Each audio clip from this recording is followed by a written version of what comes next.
Assalamualaikum warahmatullahi wabarakatuh. Salam sejahtera kepada semua subscriber, kepada semua penonton yang baru singgah kat channel ni. Okey, korang layan video kali ni ya.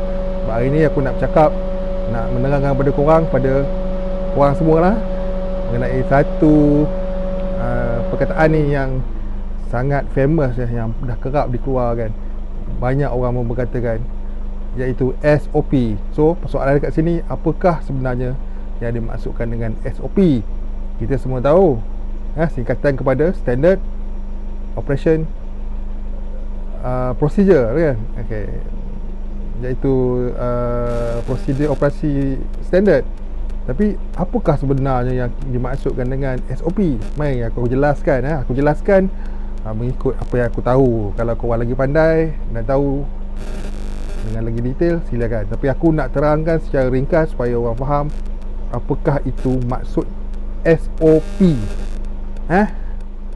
Sejak wabak COVID-19 melanda negara kita ni, hampir setiap hari perkataan SOP ni akan dikeluarkan, terutamanya oleh Ketua Pengarah Kesihatan dan juga Menteri Kanan Kluster Keselamatan. So perkataan SOP ni memang kerap keluar. Kita pun dah terpalit, dah terfaham dengan apa maksud SOP ni.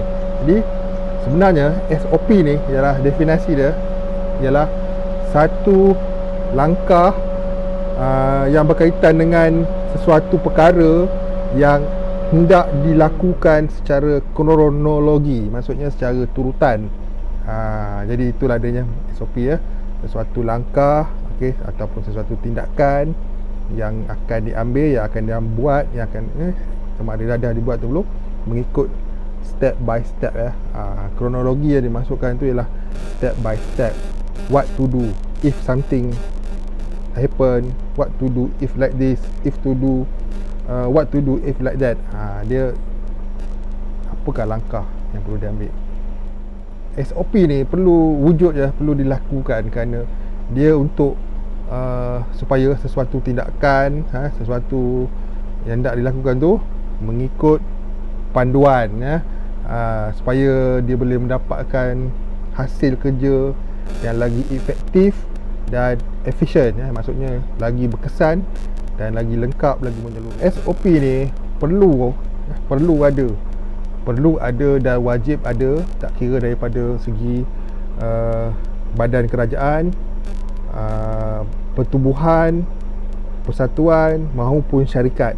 Jadi semua pertubuhan, syarikat ke, swasta ke, government ke, perlu ada SOP dalam melaksanakan sesuatu tugas tak kira lah daripada aspek apa sekalipun je. Jadi SOP ni bukan hanya tertumpu bila ada wabak Jadi bukan, SOP ni adalah satu tindakan, satu langkah, satu cara kerja bagaimana untuk menangani sesuatu hal. SOP ni sebenarnya perlu ada dalam apa juga syarikat maupun agensi kerajaan, ataupun apa tindakan yang nak dibuat oleh syarikat ataupun kerajaan. Jadi SOP ni perlu ada dia untuk memastikan supaya sesuatu bidang tugas tu dilaksanakan mengikut cara yang betul, supaya apa yang nak dilaksanakan dengan tepat dan tersusun. Faham jadi itulah dia SOP. Kita jangan main sebut je SOP tanpa kita faham apa maksud SOP. Okey, kita pergi pada bab yang kedua ke. Kenapa, apa tujuan SOP ni? Okey, tujuan SOP ni supaya dia boleh menjadi satu petunjuk dan panduan yang khusus kepada sesuatu organisasi kerajaan maupun swasta untuk melaksanakan apa yang nak dilaksanakan Jadi dia akan menerangkan secara khusus bidang kerja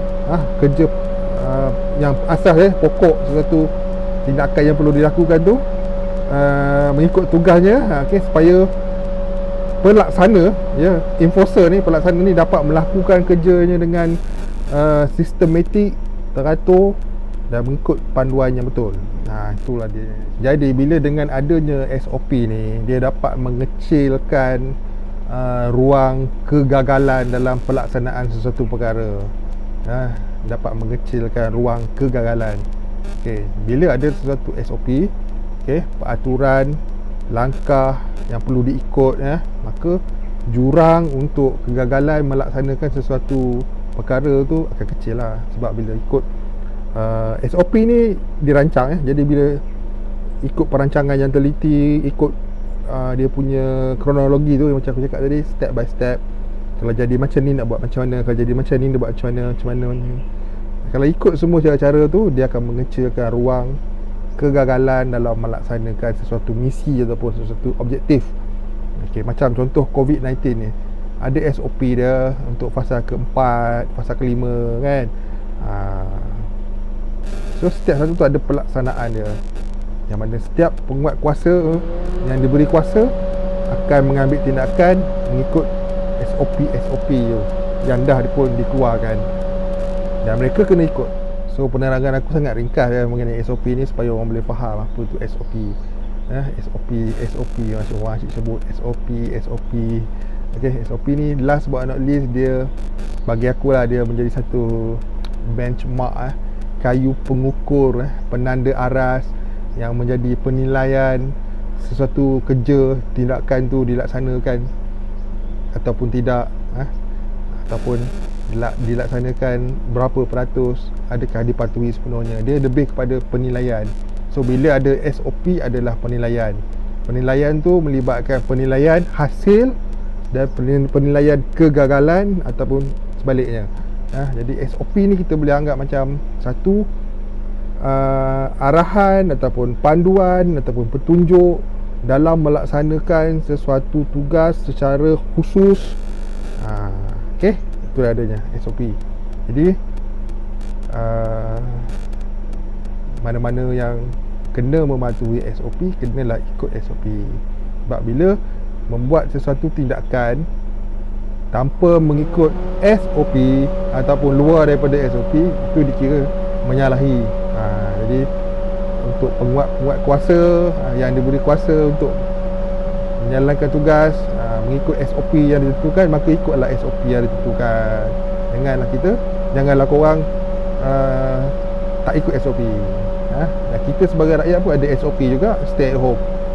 Dan satu lagi SOP, berpuasa. Itu SOP. Puasa kena puasa.